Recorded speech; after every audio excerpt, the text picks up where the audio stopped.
we have lost the track and we have lost what the plan was. The plan has to be, and I agree partially with what Mr. Parthasarathi is saying, that we can't be sitting ducks. At the same time, I mean, there's a saying, us bujang se dar kya jiske paas garal na ho, meaning if you don't have the poison, you really are no snake, and nobody has to be afraid of you. Has your government been consistent earlier? What is happening to India. Has the BJP been and consistent the government when has it has been been in power? completely 1 minute, 1 minute. Now, inconsistent. Of course BJP has been. Have you been consistent? Have you been consistent? Of course we have been consistent. Really? And have you been consistent? I thought in Parliament. No, 1 second. Yes, please. we have been I'll consistent. tell you why. No, 1 minute. We One have minute. been consistent. You mark. And No, 1 minute. You're not letting me speak. Beenakshi Lekhi, you're not letting me speak. You're not letting me speak. A 10-second intervention to prove that, to question you on consistency. You know, from pronouncing in Parliament that, and I quote, now India has to embark on an aar par ki ladai, unquote, a war to the finish, right? To, in April 18, 2003, saying a fresh hand of friendship has to be extended to Pakistan.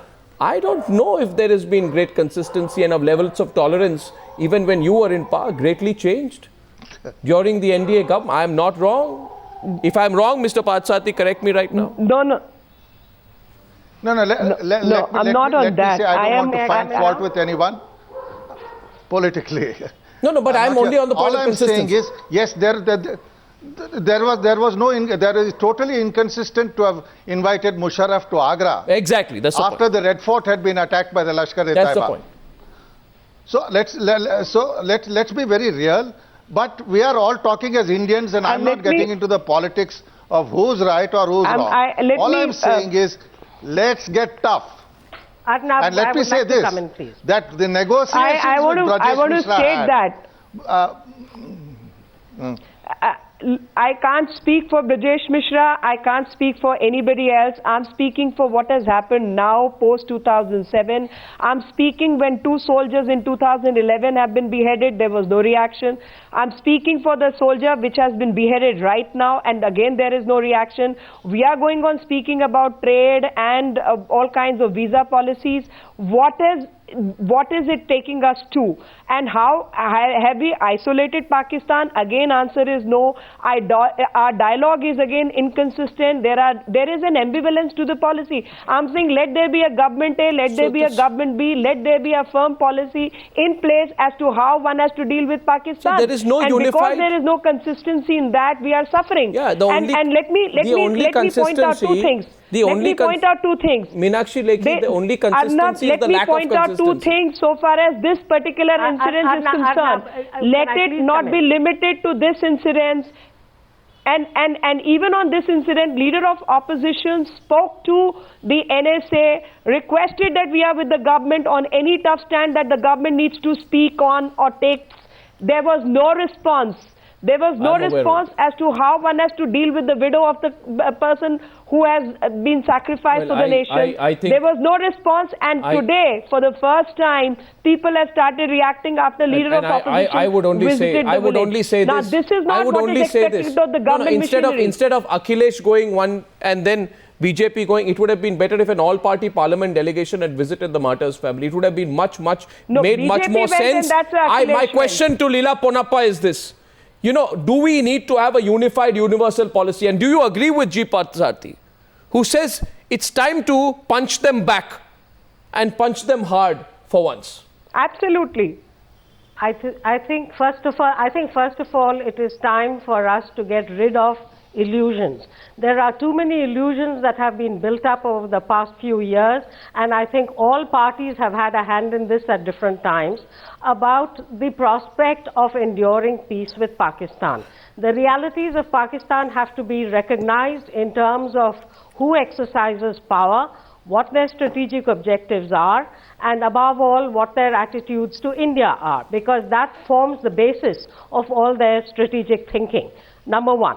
Number 2, with regard to the present situation, what happened on the LOC was horrible, but it is entirely consistent with the behavior of the Pakistan security forces. So it is really nothing that we should be surprised about. We should have learned from history. Now, how is that a counter? Thirdly, history does not have the faults in fault lines in history must not repeat themselves. No, let me finish, Arnab. Arnab, I have waited this long, let me finish. There have been too many mixed signals. On the one hand, we talk about all options being open after the Mumbai attacks. The President of India in Parliament says that we have a zero tolerance policy on terrorism. And yet, even while justice for Mumbai and for all the other terrorist attacks, including the suburban trains, is awaited, you have legal trivialization of the whole thing, and you have impromptu summitry at Mohali. You have cricket, you have really a setting aside of terrorism as the main agenda. So there has to be an end to mixed signals. Now you and many others have talked about the need for consistency. You have talked about the need for consistency, and the consistency has to be based on a very clear, not just definition, but articulation of national interest, which the government conveys to the public. And I think the government needs to communicate very much more effectively with the public on this. You see, 1 minute. I just want a very simple layman question. How can your strategy, your policy towards Pakistan rest on an intangible called hope? How does this happen? No, it cannot. It has but that's what we have done. Based on a very clear assessment of, look, until from July 2010 up to a few months ago, Pakistan was in a charm offensive. And there were many in this country who believed it. I have said it on your channel, and I have used these words. It started with Hina Rabbani Khan's visit. You had the MFN announcement, for which the notification still has not yet come. You had the Zardari visit. You had all of this. And yet, you had the then Foreign Secretary, now the High Commissioner to India, talking about the literature that the Indian Foreign Secretary gave on Mumbai. You've had the Pakistan Foreign Minister saying, forget it. So, I know, but you know, this charm offensive. You have to be consistent. No, but in November 2011 at the SAARC summit, the Prime Minister said this, and I quote him, Mr. Partha. He said, I did discuss with Prime Minister Gilani, who he later described as a man of peace, whether the Pakistani army is fully on board to carry forward with the peace process. And he says, the sense I got was that after a long time, Pakistan's armed forces are fully on board. Were we gullible to think so, knowing General Kiani's background? That's the point. I think the very fact that such a statement was made goes to show that, was it thinkable that anybody would say that the Indian army is on board? Are we not seasoned enough of our structure? Are we not seasoned enough to see through? Shows that the Pakistan army runs the establishment. Yeah, so why don't we see through it? Yes. Listen, Arunab. I have a point to make. Arunab, I want to make a point. It is stupid of us to expect they are going to give up terrorism against India when they have not given up terrorism against the United States in Afghanistan. What world are we living in? The Pakistan army has funded jihadis and supported them in Afghanistan. They have supported them in India. Now let me say, I'm not a warmonger. I'm not saying go to war. I'm saying develop capabilities to inflict pain which the Pakistan army cannot bear. Surgical strikes. Don't pretend that and listen to what Gilani or Hina Rabbani Khan think. The Pakistan army holds them to contempt. For too long, the discourse has been about non-state actors, and we have to recognize that everything that happens non-state really actors are the same. On state support for terrorism. One sec, Meenakshi Lekhi was making a point. I have 1 minute left on the debate. Meenakshi Lekhi, and then a final word from Sanjay Jha. Yes, Meenakshi Lekhi. You see, the state and the non-state actors are one and the same thing. In Pakistan, so whereas Pakistan is concerned, they run the governance. And they talk in folk tongue all the time. That is part of their policy. So keep supporting the non-state actors and keep disassociating yourself from the non-state actors.